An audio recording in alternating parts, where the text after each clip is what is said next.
Welcome po, nagbabalik na naman po ang mga kaborloloy po natin mga guys. Ito na naman po ang ating gagawin for today is kwintas na may kasama pong eagle eye. Ang purpose po nito pang-alis po ng mga bad spirit sa ating mga palipaligid. Malay nyo po guys, pati Martes wala din sa paligid nyo. Biro lang po. Mag-start na tayo. So ang kailangan po natin is gagamitin ko nga po pala imitation pearl kasi yun po ang trending po ngayon sa TikTok, yung fake na pearl. Pero may gumagamit din naman ng totoong pearl, pero ang gagamitin ko po ay imitation pearl na mabigat. So ang kailangan po natin ang gamit ko po ngayon is hindi po nylon. Ang tawag po dito ay tiger tail, yung ano po siya, parang maliliit na wire na nakaikot-ikot po. Napakatibay po nito guys. Nga lang medyo mahal ng konti, no? Kumpara sa nylon. So ang kailangan po natin is clamp, tsaka po yung panglagay po. So ituturo ko sa inyo kung paano gumawa ng matibay na kwintas. Start na po tayo guys. Yan. Ito po yung clip niya. Bali ganyan po yung gagawin nyo guys, no? Ipaplat nyo yung yung bilog na pinasok ko. Yan po ang purpose po niyan is stopper po yan. Liliko natin. Baka medyo mahaba-haba po itong ating videos na ngayon. Kasi step by step ko pong ituturo sa inyo. Yan, bali ganyan po siya guys, no? Babaloktotin nyo pong ganyan. So lagyan po natin ito ang kaunting glue. Pampatibay po yan ng ating kwintas. Yan, tas ito po yan, nakabuka po yan guys. So nakabuka yung clamp nya. So ipapasok na po natin sa loob na ganyan. Tapos pipipiin po natin, no? Pipipiin, tapos splicein natin para maglapat po. Yan, paglapat na siya, yan, ayan na po yun yan. Ito po yung dito natin ilalagay po yung jump ring, yung bilog po, no, connector. Ito yung ganito. Yan po natin ilalagay yung lock. So bali po sa kabilang side, bali binilang ko to 60 parang 36 pieces itong beads po natin na imitation pearl. Straight na po ako. 1, 2, 3,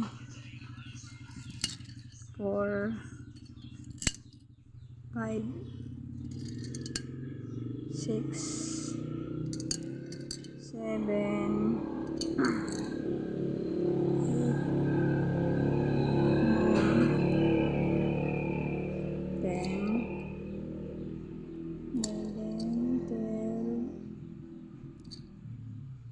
13. Bali guys, ang akin po choker, no? Choker ang gagawin ko, parang itong suot ko choker, pero yung ang ilagawin po natin ay may mata sa gitna.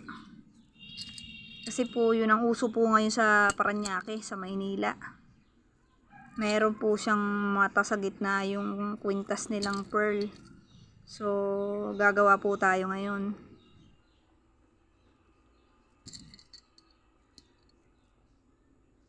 Bali, bibilangin natin 2, 4, 6, 8, 10. 2, 4, 6, 8. 10. 2, 4, 6.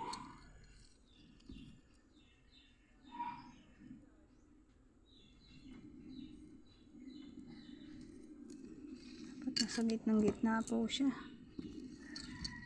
Wala pa.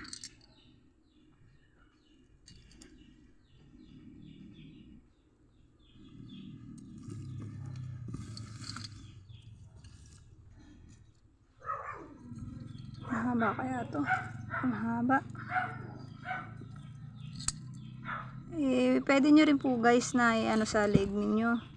Sukat nyo kung gaano kahaba ang gusto nyo. Pero mas maganda po yung choker sa ganito. sa mga gantong purple para kitang kita po pag nasuot po kayo ng ano, damit, hindi po siya nagtatago.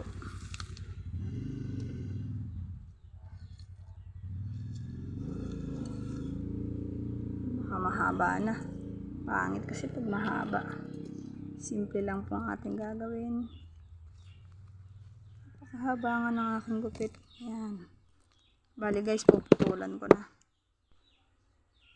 Hindi nawawala yung ating cutter na yan. Ganyan lang pong gagawin natin. Susukat natin kung sakto na yung kanyang haba. So, ilalagay ko na po yung evil eye. Kulay white po ang gamit ko. Pero nasa sa inyo po yan kung anong pong gusto nyong kulay na gagamitin. Ang cute oh. Bali marami po ako dito guys na mga kulay. Ayan oh. May blue, may pink. Pero sa akin po ang ginamit ko eh white po. Ayan, white.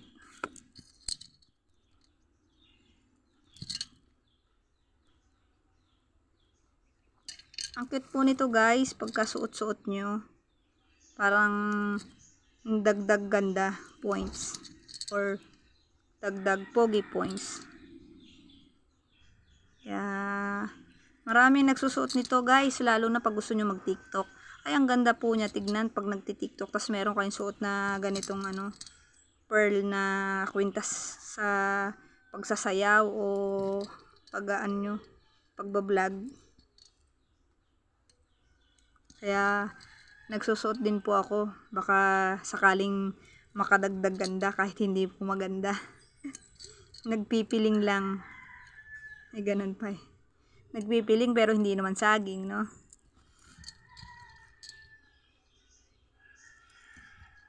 At least kahit po sa mga, at least sa mga borloloy man lang, gumanda-ganda tayo. Kahit dun man lang sa bagay na yun.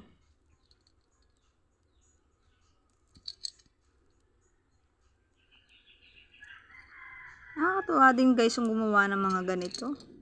Parang alam mo yung naiinip ka. Wala yung stress mo, lalo na pag marami kang junakis.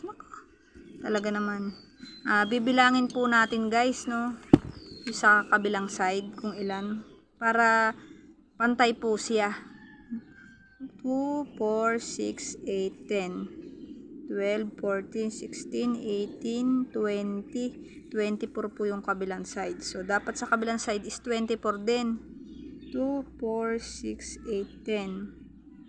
12, 14, 16, 18, 20. Bali, so, dalawa pa. Naku, parang bitin ata ang ating string kasi kinat ko na. Kumasya ka. Uy, kumasya ka. Ayun. Saktong-sakto lang guys. Talagang saktong-sakto yung aking putol. Kinabahan ako doon kasi pagka ano yun, buhuhugot na naman tayo yan. Tapos ipapasok na naman natin. So, awa naman ng aking gawa. Awa ng Diyos. Sumakto naman. Nakasama yung string. Yan.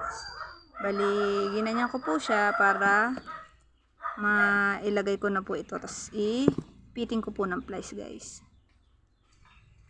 Kaunting-kaunti lamang. No? Mag-aawang lang tayo ng space ng ganyan. Kasi para ba dun po sa clamp. Yan. So, ganyan pong kalalabasan yan. Ito yung clamp niya. Tapos may awang siya. Kasi pag inano natin to, inangat po natin yung pearl. Mahatak po yun. Nawawala po yun. Kaya po kailangan po natin ng may ganon. Pero para sa akin parang medyo ano po yung aking lagay. Medyo mahaba. Yan, i-adjust. Pwede naman po yun. Pag halimbawang sa tingin nyo mahabang mahaba yung space nyo. Ipitin nyo ulit ng plies. Tapos yan. Ibaba nyo ng kaunti. Kasi pangit po yung kita yung wire. Yan, ganyan. Yan, ganyan nakakalabasan yan guys. Pitin ko na ulit. Yan. Check ulit natin. Kahit medyo mabagal tayo, kailangan po kasi pulido ang gawa po natin para hindi po sayang ang gawa natin, no? Magugustuhan po ng mga customer na bibili. Yan, cut po natin yung sobrang wire. Tigas po nito guys, kasi ano to bakal. Tiger tail kung tawagin. Yung nakakatusok po ito guys, kasi ano to, ano siya, matalas. Yan, kaya kailangan natin baloktutin ganyan, no? Yan, binaloktot ko na siya. Tapos lalagyan na po natin itong clip clamp. Yan, ginulit po natin. Teka lang, usog muna natin para yan, ganyan. Nanginginig-ginig pa. Nanginginig-ginig pa. Yan, silalagay na natin. Bitin natin na madiin. Tapos yan, gaganyan natin. Matibay po to guys. Napakatibay nito kasi sa nylon. Ito kahit masasakal ka na talaga. Kasi ano siya ganito po yan guys, yan. Gold. Meron siyang gold na kulay. Meron din namang ito po, silver, no? So bali ang ginamit ko silver. Pero may gold po niyan. Ayun na po siya. Yan, napakatibay niyan guys. Alang syempre, pag ganyan po ang gamit ko, medyo mahal siya ng kaunti kumpara sa bentahan ng nylon. Kasi gusto ko talaga guys yung ginagawa kong mga item matibay, especially sa mga bata, kasi mga bata Ate Vanessa, putol na, 'di ba? Hindi pala, kaya pala mura kasi madaling masira. Ako, hindi naman sobrang mahal, hindi rin naman din sobrang mura. Sakto lang po, yung may tubo naman tayo, no? Nagnegosyo pa tayo kung palugi. Kaya, dun po tayo sa may tubo, kahit konti lang. Parang pang-inchik lang. Yan, lagay na po natin.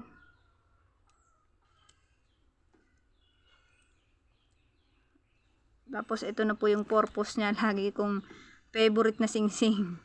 Yan, dito nyo po natin yan. Close.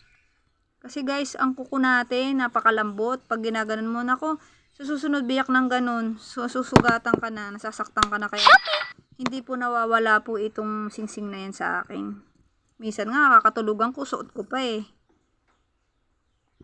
Yan, ito ulit, bubuksan po natin yung isa. Tapos na tayo guys, ganun lang po siya kabilis. So ganyan lang po gumawa ng kwintas na evil eye. Cute guys, diba?